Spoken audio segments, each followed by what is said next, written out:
Good morning, students. Welcome to online session of Social Sciences. In previous class, we have started new chapter of history, that is chapter 3rd, the Sultans of Delhi. In that class, we have studied about Mamluk Sultans. That period was between 1206 to 1290 CE. Let's have a small recapitulation regarding that previous class. In that class, we have studied that Muhammad Ghori was murdered in 1206 CE. His general Qutbuddin Aibak began slave dynasty. Do you know why it was called slave dynasty? Yes, because its three rulers, Qutbuddin, Iltutmish and Balban, they were themselves one slaves. Now, he gained the title of Lagbaksh, meaning giver of legs. In 1210 CE, Qutbuddin died and he was succeeded by Iltutmish, the governor of Badiun. Now, Iltutmish was succeeded by his daughter Razia Sultana. After the death of Razia Sultana, the younger son of Iltutmish, Nasiruddin Muhammad, was raised to the throne. In 1266, Nasiruddin died and his prime minister Ghiyasuddin Balban became the undisputed Sultan of Delhi, and he ruled as king for 20 years from 1266 to 1268 CE. Today we will learn about Khalji Sultans. First we are having Jalaluddin Khalji. Its time period is 1290 to 1296 CE. Here, Kekugabad was the last ruler of the slave dynasty. Jalaluddin Khilji captured the throne after murdering Kekubad. Now, because of this reason, the Turkish nobles, they were finding it very hard to accept Khalji as the Sultan of the kingdom. Jalaluddin proved to be very strong for the Turkish nobles. This was his first achievement, and second achievement was that he had repulsed means driven back, a terrible invasion of the Mongols in 1291. Jalaluddin was treacherously means trickily, murdered by his nephew Alauddin Khalji. In 1296 CE, Alauddin Khalji ascended the throne. He substitutes mean to make somebody quiet.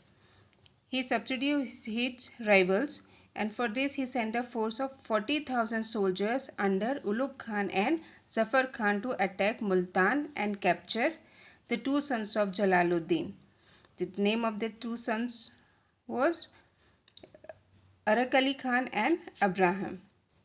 Both princes were defeated and imprisoned at Hansi.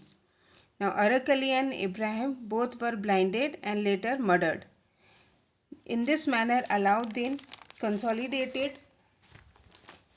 consolidation means that to increase the power or to make one own self position of power stronger, so that is likely to continue. So he has consolidated himself. Now he has consolidated himself in his position in Punjab.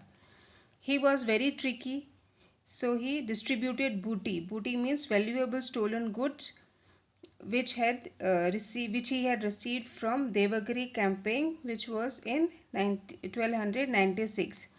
He distributed that booties to the nobles so that he can win over them.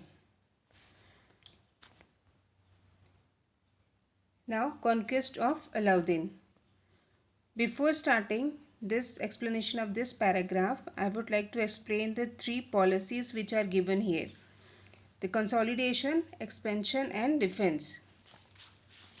Meaning of consolidation is to make one's own position of power stronger so that is likely to continue. Meaning of expansion, to action of becoming bigger. Meaning of defense, to do something that done to protect something from attack. So here three policies were there, and Alauddin, he believed that all three policies all go together. He wanted to become a world conqueror and called himself Alexander Sikandar Seni. For this, he adopted the second policy, the policy of expansion. To become a world conqueror, first he planned to establish his rule over the whole of India. He had many conquests. His conquest may be studied under two main headings. First is conquest in northern India and second is conquest of Deccan. Now in this chapter we will study about his both conquest. First, the conquest of northern India. During the period of 1297 to 1305 CE, Alauddin conquered many states like Gujarat, Ranthambore, Chittor in northern India. Now first we will understand about the conquest of Gujarat in 1299 CE. Alauddin had a general its name was Nusrat Khan. He invaded Gujarat and plundered. Plundered means forcefully move into a place and steal everything which is of value. He plundered the port of Kambe. Now do you understand what is port? Yes, a town or city with a harbour.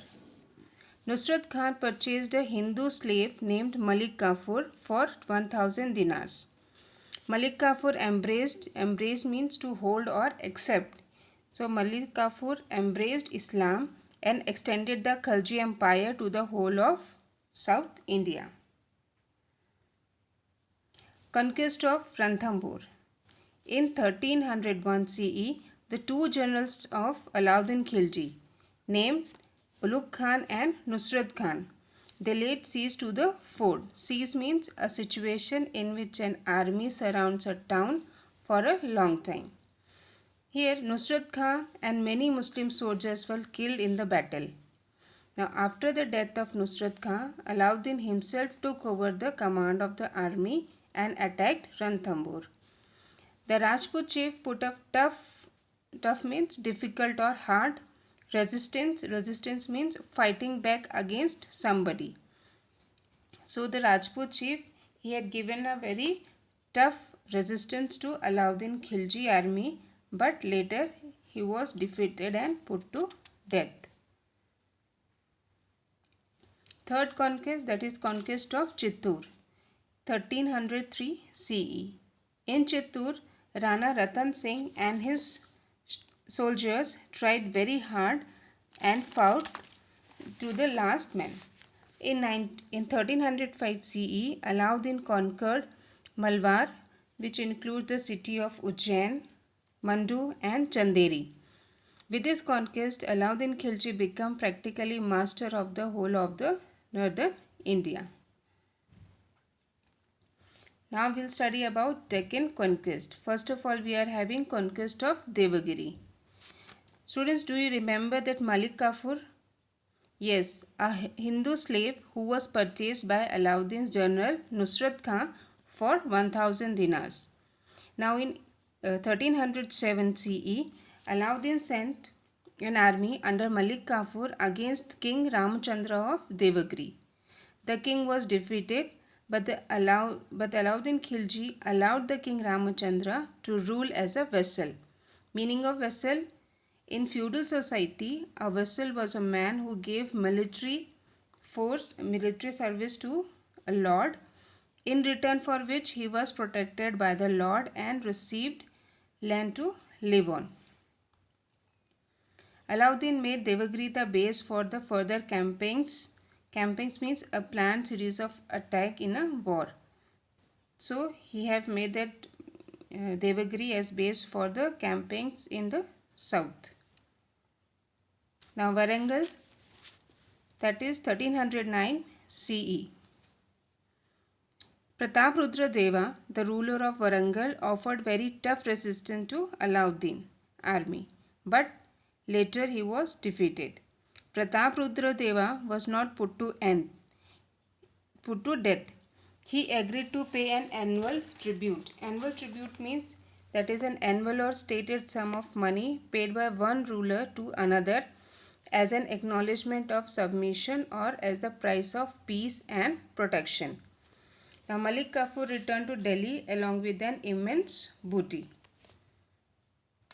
Third is Dwar Samudra, 1310 to 11 CE. Malik Kafur reached to Dwar Samudra. Here Raja Veeraballa III submitted without any resistance. Means he had not done any kind of fight against Alauddin.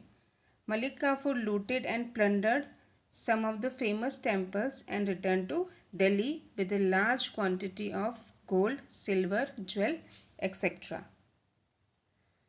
Fourth is conquest of Malabar. Now Malik Kafur marched to Malabar coast. Here the Pandyas were the ruler. Malik Kafur looted a lot of wealth and returned to Madurai. Conquest of Madurai, 1311 CE. Here in Madurai, the Pandya king named Veera Pandya was defeated. Malik Kafur looted and had a large booty of horse and elephants. He returned to Rameshwaram. Malik Kafur built many mosques in Rameshwaram and then he returned to Delhi. Now, second campaign of Devagiri, 1312 CE.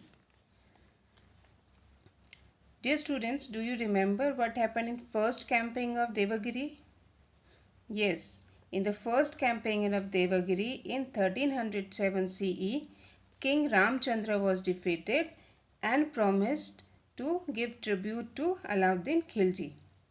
But his son Raja Shankradeva stopped paying that promised tribute. Now Malik Kafur again invaded Devagiri and killed Shankradeva. This campaign was the last Deccan campaign of Malik Kafur. He had brought the whole of south under the control of Alauddin Khilji. Now, Alauddin and the Mongols. Alauddin Khilji had several invasions of the Mongols. He took several measures to check whether further invasions of the Mongols. Some of the measures are, first of all, he strengthened his army and made it more efficient. Means he expanded his army and provided training to the soldiers, which turned them into a very efficient soldiers for war. Second, that he repaired the fort which lay on the route of Mongols.